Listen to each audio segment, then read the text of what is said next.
వాళ్ళదేం character అండి sir చెప్పండి.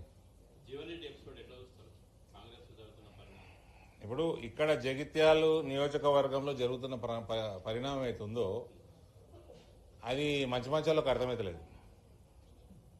మేము అంటే స్ట్రేట్ ఫార్వర్డ్ పాలిటిక్స్ చేస్తాం మేము. మన స్పీకర్ అన్నాడు ఇక్కడ ఎమ్మెల్యే ఏ పార్టీ మారాలి బీఆర్ఎస్లో ఉన్నది అట్లే అనుకుంటాం కదా. స్పీకర్ చెప్తే నేను కార్లు ఎక్కి పొద్దున వస్తాయి ఇక్కడికి రాగానే ఫ్లెక్సీలన్నీ వేరే తిరున్నాయి పట్టణంలో. మాలాంటి వాళ్ళు కూడా అర్థమవుతలేదు ఎమ్మెల్యే ఏ పార్టీలో ఉన్నాడో ఎన్ని రోజులు ఉంటాడు. ఇప్పుడు పార్టీ మారినైనా మారలేదని చెప్తే ఎంత ఏందన్నట్టు మళ్ళీ మారతారన్నట్టే కదా.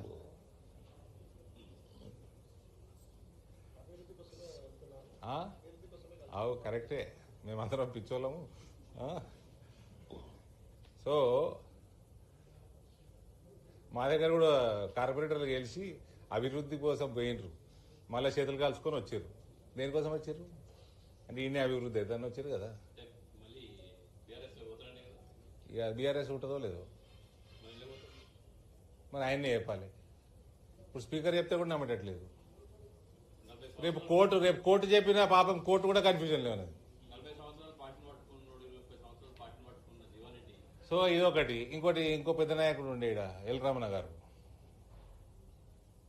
ఒకటే ఒక తెలుగుదేశం ఫ్లెక్స్ చూసిన ఇవాళ ఇది రాంగరాంగ అనమాటది. అది ఎల్ రమణ పక్కకే ఉన్నది. అది తెలుగుదేశం ఫ్లెక్సులు ఇవాళ రేపు ఎడ కనబడతాయి బ్రదర్, ఒక్కటే కనబడ్డది.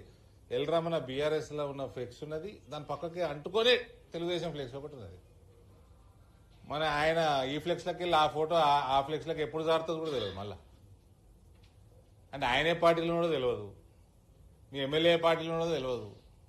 ఈ అన్నిట్లా నాకు మనస్ఫూర్తి అనే మాట అంట, నా తండ్రితో సమానుడు జీవన్ రెడ్డి గారికి ఏ రకంగా అయితే కాంగ్రెస్ పార్టీ ట్రీట్ చేస్తున్నదో ఇది మంచి పద్ధతి కాదు.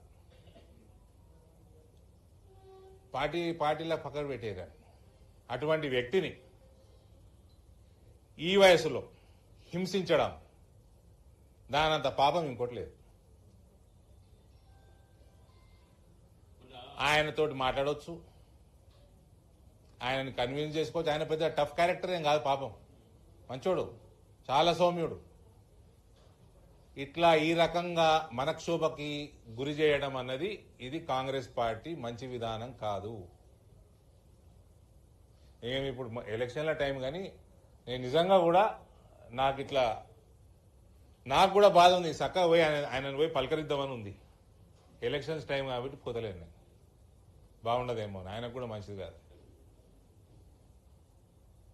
నేను ఎప్పుడు గౌరవిస్తానని అది ఆయనకు కూడా తెలుసు. ఆయనతో కొట్లాడడం కూడా ఇష్టం లేకుండా నాకు.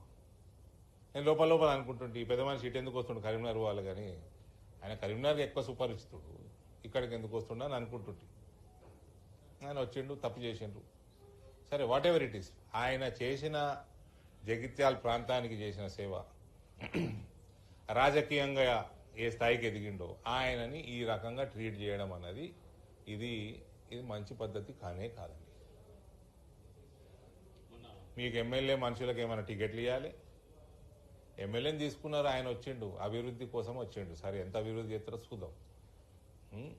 ఆయన